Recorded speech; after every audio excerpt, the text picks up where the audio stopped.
'78,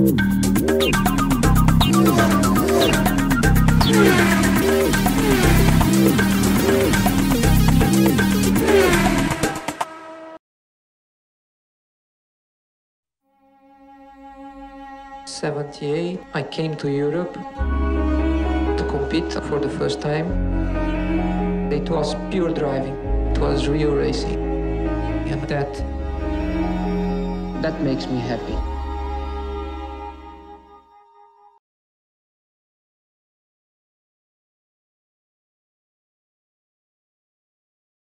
The people who have seen the film from FOM have all been universally positive, because the film is of a particular period of time about a particular person who ran a sport, but mainly about Ayrton Senna, and they're all fans of Senna, and so for them it's a portrait of somebody that everybody has a lot of love for, and the film is about the sport. And for Bernie, all publicity is good publicity. The more people talking about Formula 1, the more people watching Formula 1, he's happy.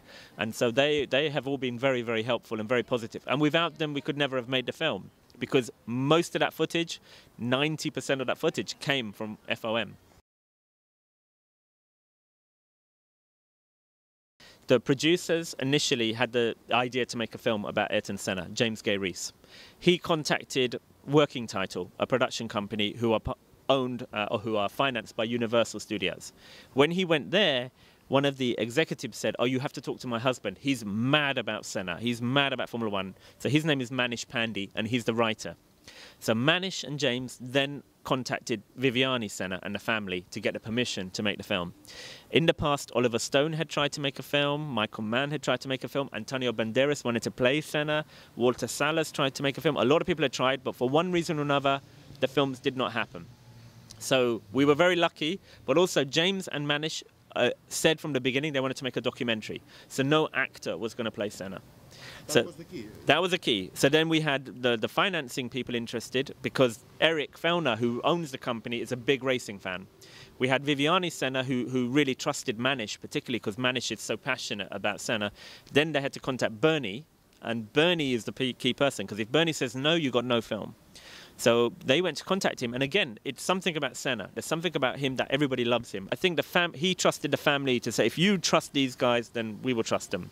And then to begin with, we had a contract to have half of the film would be footage from archive and half of it would be interviews. But we made the entire film with interviews, so we had to go back to Bernie to say, we need to do a new deal. We only want footage from you. So normally he would say no to everybody. This is a tough guy, and his lawyers are very tough. But by then they liked us, I think. And the word, when we'd spoken to everybody in the Formula 1 community, was that we came from a genuine place. We were big fans, and we were trying to make an honest story. So he and his lawyer said, okay, and they gave us a chance to make the whole film with footage.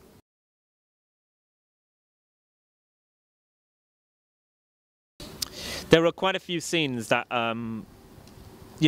we could easily have made a really good 3-hour film. Easily. My first cut was 7 hours. Then we had a 5-hour version. Then we had a 3-hour version. The 2-hour version, 120 minutes, was brilliant, we thought. And that was the difficult, to go from 2 hours to 100 minutes, which is the finished film. There was a key scene about Tamburello, where Gerhard Berger and Senna had spoken about the corner. And Berger gives an interview where he said, if they don't change this corner, someone's going to die here. And we had footage from Italian TV of Senna not looking happy about the corner just before, 3 weeks before the race.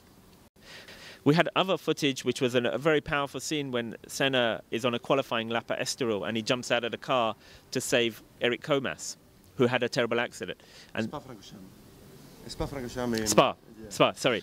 So, what's it, Portugal, I thought. Okay, so that was a particular accident which we have the in-car footage of Senna driving through, jumping out of the car and going to help Comas and holding his helmet, because his best friend was Sid Watkins. Sid had told him what to do. And that scene, sadly, isn't in the finished film. So there were lots of really brilliant scenes that we had to bring the film down, and we had to make some difficult decisions.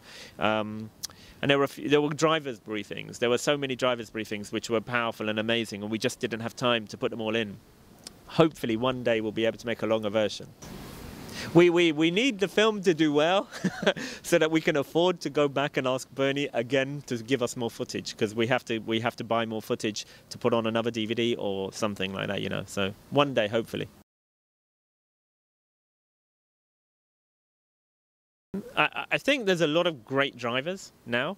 I don't know if any of them have the pressure that he had for a whole country looking up to him, the size of Brazil. I don't think that any of them have that issue now, you know?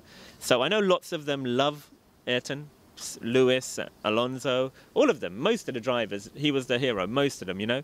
But I don't think any of them have the same kind of pressure that he had. And I don't know if many of them yet have achieved what he achieved off the track. That's what made him different. He was a genius on the track, but it was the kind of the special humanity of what he did privately for children and for charities.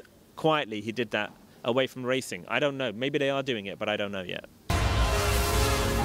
Pure driving, real racing. That makes me happy.